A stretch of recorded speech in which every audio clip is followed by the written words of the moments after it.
Os países chamados de petrolíferos são os que possuem maior quantidade de emissão de gás carbônico na atmosfera. Os países que ganham em disparada nesse requisito são Emirados Árabes Unidos, Catar e Kuwait. Essas pequenas nações são recordistas em poluição por habitante.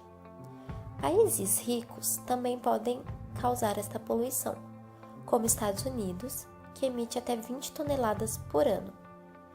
Porém, a China e a Índia conseguiram ultrapassar este nível dos Estados Unidos.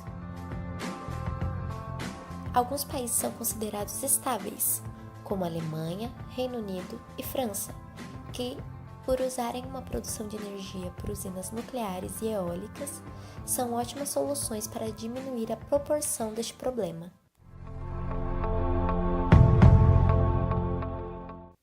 O Brasil tem a taxa de 1,6 toneladas, o que comparado a outros países não parece ser muito, mas já atingimos 2,7%. E isso vem aumentando com o tempo, o que temos que tomar cuidado, pois nesse requisito os últimos da lista serão os primeiros. Um dos principais motivos desse tipo de poluição é o combustível, principalmente a gasolina, pois nenhum motor consegue fazer a combustão adequada deste elemento, fazendo com que prejudique a atmosfera e a humanidade. Em ordem, os países que participam da classificação de estatística de emissões de dióxido de carbono por país desde 1960 são, em primeiro lugar, a China, em segundo, os Estados Unidos, em terceiro, a Rússia, quarto, Índia, quinto, Japão. E os que participam dos dados mais baixos são, em primeiro lugar, Butão, segundo, Suazilândia, terceiro, Somália, quarto, Maldivas e quinta, Kiribati. Lembrando que a colocação desses países nunca é a mesma, pois a emissão de gás de cada país muda conforme o tempo passa.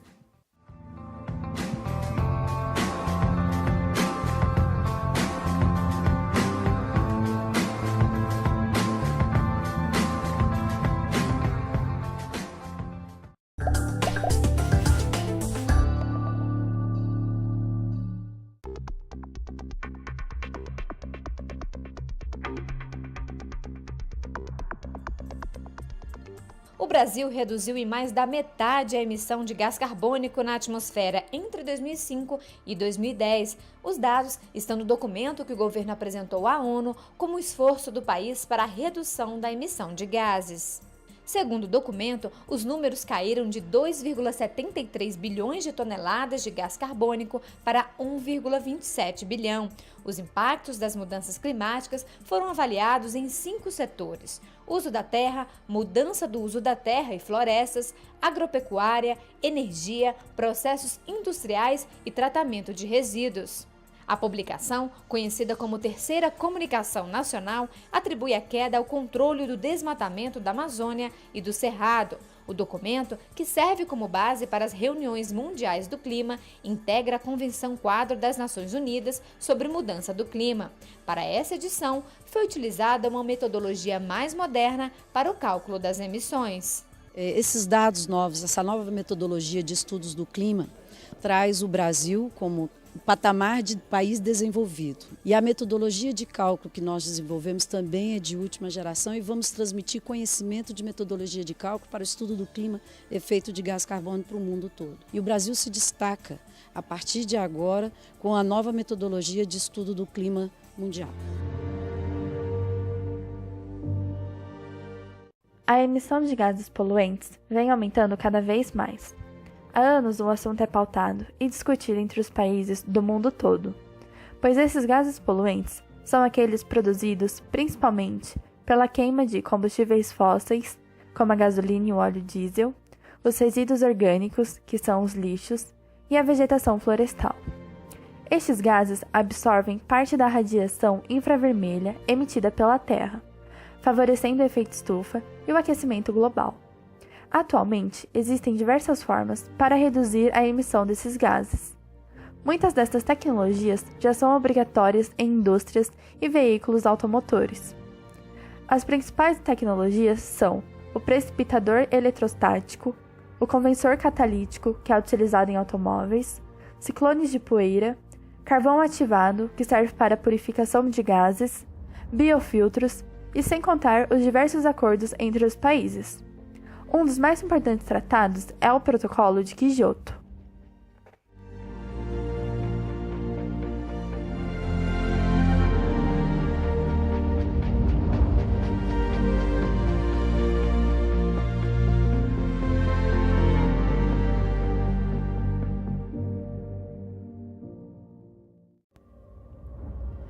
O contrato baseia-se no acordo internacional entre os países integrantes da Organização das Nações Unidas, a ONU, firmando com o objetivo reduzir as emissões de gases do efeito estufa e o consequente aquecimento global.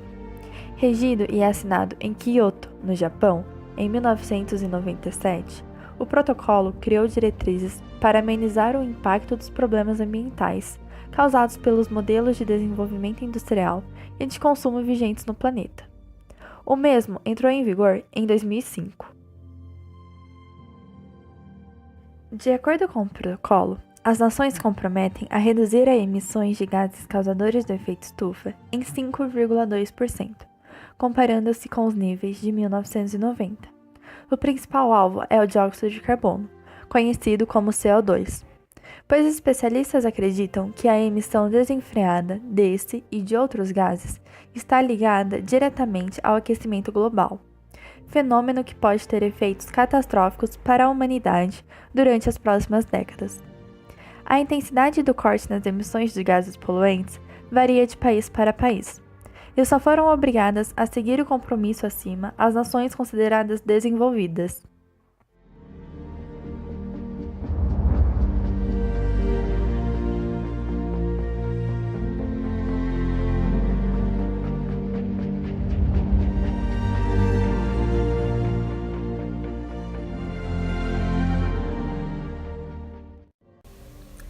Mecanismos e medidas. O Protocolo de Kyoto propõe 3 mecanismos para auxiliar os países a cumprirem suas metas ambientais. O primeiro prevê parcerias entre países na criação de projetos ambientalmente responsáveis. O segundo dá direito aos países desenvolvidos de comprarem créditos diretamente das nações que poluem pouco. Por fim, também foi criado o Mecanismo de Desenvolvimento Limpo, MDL, conhecido como Mercado de Créditos de Carbono.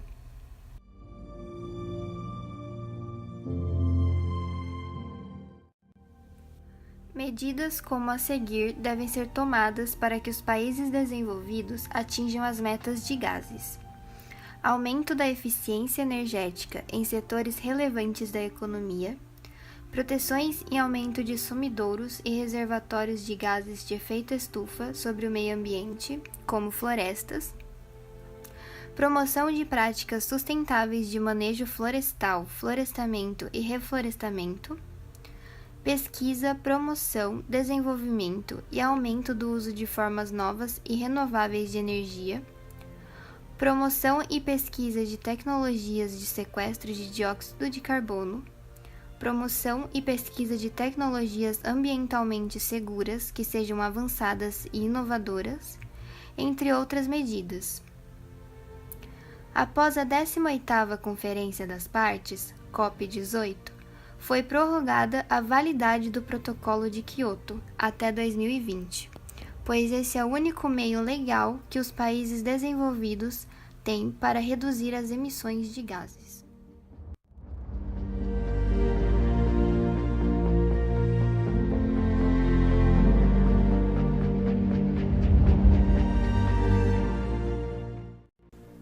Protocolo de Anápolis. Publicado em 1º de março de 1999 na cidade de Anápolis, este protocolo compromete os membros da ONU, Organização das Nações Unidas, no que diz respeito aos lançamentos de esgotos sanitários ao mar. Portanto, tem a ver com os projetos de emissários submarinos. A Organização Mundial da Saúde, com o patrocínio solidário da USEPA, publicou-o inserido em uma série de documentos denominada como Proteção ao Meio Ambiente do Homem, Água, Saneamento e Saúde. Este documento oficial da OMS e USEPA comenta, em seu texto, os sistemas de disposição de esgotos sanitários que empregam emissários submarinos longos, nos seguintes termos. Assume-se que emissários submarinos longos são aqueles convenientemente projetados em termos de sua extensão e profundidade de descarga, de forma a assegurar uma baixa probabilidade de pluma de mistura esgotos, águas marinhas vir a atingir as zonas locais de balneabilidade. Nessas condições, um emissário longo apresenta-se como uma alternativa de muito baixo risco para a saúde humana, na qual é improvável que um banhista venha a ter contato físico com os esgotos sanitários, sejam tratados ou brutos.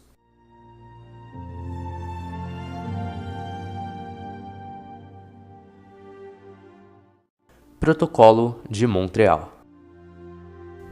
O Protocolo de Montreal sobre substâncias que destroem a camada de ozônio é um acordo internacional criado no âmbito da Convenção de Viana para a Proteção da Camada de Ozônio de 1985, onde os países se comprometeram em trocar informações, estudar e proteger a camada de ozônio, ao qual o Brasil aderiu em 1990, comprometendo-se a alinhar o CFC, clorofluorcarbono, completamente até 2010.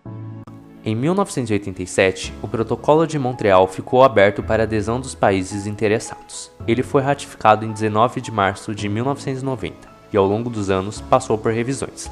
Londres, 1990, Copenhague, 1992, Viena, 1995, Montreal, 1997, Pequim, 1999 e Kigali, 2016.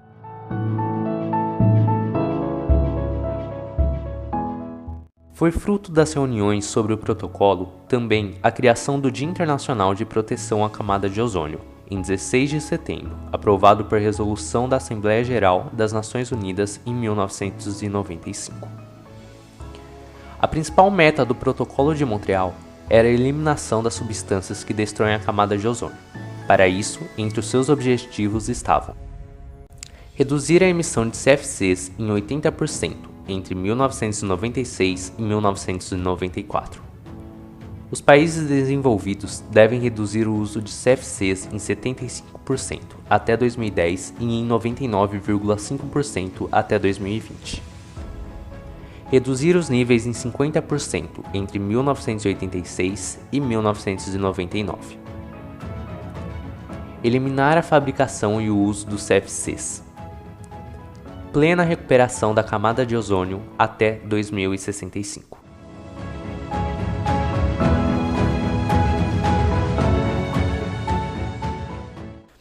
No Brasil, a primeira ação para combater as substâncias destruidoras da camada de ozônio, antes mesmo da ratificação do protocolo, foi a publicação da Portaria 01, de 10 de 8 de 88, pela então Secretaria Nacional de Vigilância Sanitária, mais tarde substituída pela Anvisa. Esta portaria regulamentou as embalagens de aerosóis livres de CFC. No mesmo ano, o Ministério da Saúde proibiu o uso de CFCs em produtos cosméticos, de higiene e perfumes.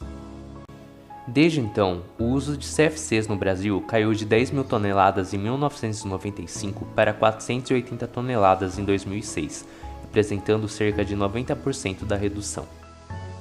No Brasil, foi criado o Plano Nacional para a Eliminação de CFCs em 2002. O país é considerado um dos que estão cumprindo os objetivos do protocolo com excelência. Através do Protocolo de Montreal, estima-se que entre 2050 e 2075, a camada de ozônio sobre a Antártica retorne aos níveis da década de 80. Além disso, reduziu-se de 1,1 milhão de toneladas para 70 mil toneladas o consumo de CFCs em todo o mundo. A redução das emissões de gases CFC também representa a redução de mais de 2 milhões de casos de câncer de pele em pessoas de todo o mundo. Protocolo de Proteção Ambiental do Tratado Antártica. O Protocolo de Proteção Ambiental do Tratado da Antártica, também conhecido como Protocolo de Madrid, é um documento assinado pelos países assinantes do Tratado da Antártica, fazendo parte do Sistema de Tratados Antárticos. O protocolo assegura a proteção do meio ambiente da Antártica em todas as atividades humanas desenvolvidas no continente. O protocolo foi assinado em 4 de outubro de 1991, entrando em vigor em 14 de janeiro de 1998, cujos termos são válidos por 50 anos, ou seja, até o ano de 2048. Os principais artigos desse tratado são: Artigo 3º. Afirma que a proteção ao meio ambiente antártico, como um deserto com valor estético e científico, devem ser uma consideração fundamental de atividades na área. Artigo 8º. Exige avaliação ambiental para todas as atividades, incluindo o turismo. Artigo 11º. Cria um comitê para a proteção ambiental para o continente. Artigo 15º. Chamadas para os Estados-membros a preparar ações de respostas de emergência na área. Artigos 18º ao 20º. Mandar para arbitragem de disputas internacionais em matéria de Antártica. Artigo 25º. Quinto parágrafo. Afirma que o artigo 7º, proibição à mineração, não pode ser revogada, a menos que um futuro tratado de oportunidade a regulamentação a tal atividade.